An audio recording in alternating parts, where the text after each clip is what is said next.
Apex should be at that joint line, and he's above that, so we already know he's patella alta, right? So what's the first one on there? Sweep test? Sweep test. So sweep test is just a general test. I'm going to do about 4 of them here for a fusion of the knee. So if you had an ACL, you had a meniscus tear, you had a PCL, you have whatever, that knee is going to blow up on you, okay? Generally speaking, listen to this carefully. Generally speaking, an ACL will blow up fairly quickly, okay? Meniscus will take overnight.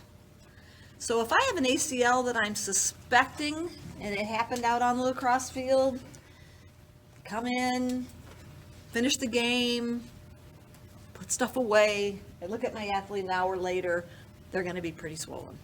Okay, happens pretty quick because the ACL's got some nice blood flow and it's going to effuse. Okay, if it's a meniscus, meniscus has poor blood flow.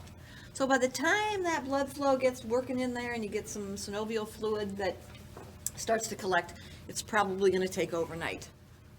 So that's a big key if you're wondering, is this ACL or is this just the medial meniscus or is this MCL? I'm not really sure. If they're blowing up pretty significantly on you right away, probably ACL or MCL, okay? All right, so how do you check for some effusion? If you're just looking at the knee and you're trying to bilaterally compare, this is the effusion test, it's called. You take both ends and you kind of just bring your hands together and then you just sort of sweep them around and you just see if you can move a bunch of fluid in there. He has none, but if it looks like a water balloon underneath there that you're kind of milking around, that's called a sweep test, okay? So you just sweep it around and see if you can push the swelling from one side to the other. Does that hurt? It doesn't really hurt. It's just that you're taking all that effusion and pushing it toward the center and making a little water balloon out of it. You can just literally see it go. And then there's patellar ballottement. That's the next one on there, yeah? Okay. Same thing. You take this and then you just push on the patella and see if it's like on a water balloon diving board, kind of springy. Which one are we doing now? Ballottement, Okay. patellar ballottement. So if there's a bunch of swelling in that knee again, as I push that fluid toward the middle, and then I just take my hand and push on that patella, it'll literally just like it's sitting on a trampoline, yeah. Okay, obviously he has none of that. His patella's down there with no problem. Okay. The patellar tracking, we've done a little bit already. You just want to take that patella, push it laterally, push it medially, and then see how far he goes off. Remember my little diagram, 1, 2, 3, 4? He's probably between a 1 and a 2 on how far he can move off that lateral condyle there. And I just see how much motion he has in his patella, which he has quite a bit. Got it? That's just patellar tracking, kind of see what he's doing. We can do the J sign. Go ahead and make a contract for me. And you can see he's hardly moved at all. Go ahead, relax. Do it again. Hardly moved, whereas Katie's would go over this way because she's got a much bigger Q angle. He has very minimal Q angle. Got it?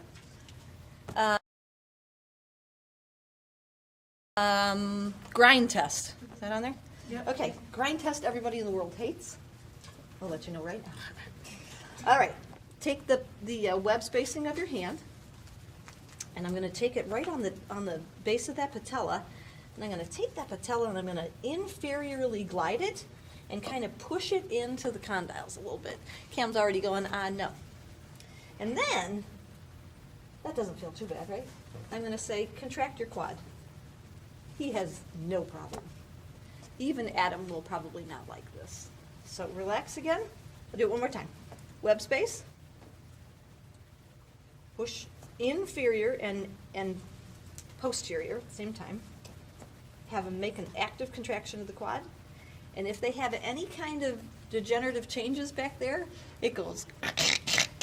And people hate it. Like, I will not let anybody do this to me. It hurts that bad. It's terrible.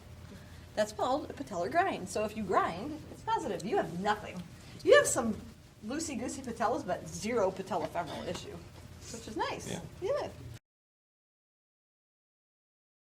Apprehension test is the other one? Yeah. Apprehension test. Too bad Slacker Stanley's not here. If you have dislocated your patella, the test for it, so say maybe you've just subluxed. What's the difference between sublux and dislocating? Goes out and comes back in. So somebody comes off the field and said, my knee popped. That's what they'll say. My knee popped, I don't know what happened. You say, ooh, might be ACL. I don't know. Might be patellar sublux. I don't know. All you have to do, put your fingers on the medial side of the patella and just quickly go like that. And if they have subluxed, they will jump and go, wah! Don't do that. As in apprehensive. Apprehensive test. So you just take it and laterally, quickly, give it a little slide. And you've never dislocated it. So he's just sitting here like, ain't no big deal. So a drawer test. If you suspect an ACL, one of the things that we're going to do is a drawer test. The specificity of a drawer test is not as good as a Lachman's because you can get a part of the medial meniscus torn in the joint, and then you get a false negative. Everybody knows what false negative is, right? Yeah. It's really torn, but it doesn't look like it. So a Lachman is a better exam. But we do this one in conjunction with Lachman just to kind of go back and forth and see what we got. Okay? So this one's a lot easier to learn than the Lachman. The Lachman's a lot harder. So here's what we're going to do with an ACL. You're going to put them at 90 degrees or for an anterior joint. 90 degrees. You're looking for the tear of the ACL. If the ACL is torn, it allows an anterior translation of the tibia, which we don't want, right? So that's what we're trying to reproduce is that anterior translation.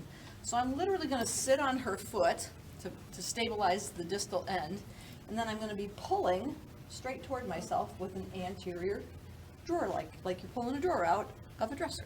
Okay, I'm going to get in front of you. So I'll put it at 90, and you need to lay down. And the reason she needs to lay down, that's super important, is because as soon as she puts her head up, come on back up again, her hamstrings will tighten, okay? And if you have tight hamstrings, it won't allow the drawer to pull open.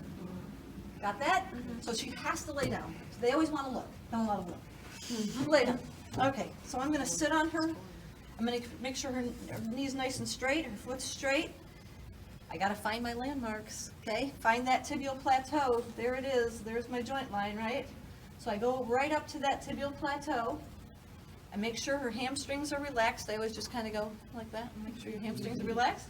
All right, take up all the slack of your gastroc, okay, because we're not milking a cow like this. This is not part of it. We want to take up all that slack, and then you're going to just bring both of your thumbs right towards your face. So here's what it looks like. You feel that? Yeah. So I pull it forward and I let it come back. And when you do that, you'll feel a little clunk. I can literally feel a clunk. But when I bring it toward me, it's a real nice tight end feel. It's like nice and solid. If I did that and it felt real mushy, like, you know, and came forward several centimeters, that would not be good. So that's just a real initial ACL kind of assessment. So again, not this. Okay? Pull all that together and then right towards your face. And it's quick. It's not a, it's this. Okay? How do I know if this is normal? Because you feel your Bilaterally compare. There you go. So I come over here and I'm going to do the same thing. Find my plateau. There it is. Relax my hamstrings. Foot's nice and straight. Pick up all the slack of that gastroc and, oh, that's just perfect. Okay? Some of you are going to be tighter jointed than others. Okay? You are. You won't get much of a little glide at all. I mean, some of you, you'll feel, you were perfect because I could feel a nice little. So here's how you do the Lachman's. So the Lachman's was invented to take that meniscus out, that partial maybe tear of a meniscus, and give you just a clean ACL test. slide back just a little bit more. So here's how you do it. There's a Lockman and there's a modified Lockman. You can do either one. Because I'm kind of a smaller, weaker person, I do the modified, okay? If you're a bigger person with great big hands, you can do a regular Lockman, and I'll show you both, okay? So the modified, we'll do first.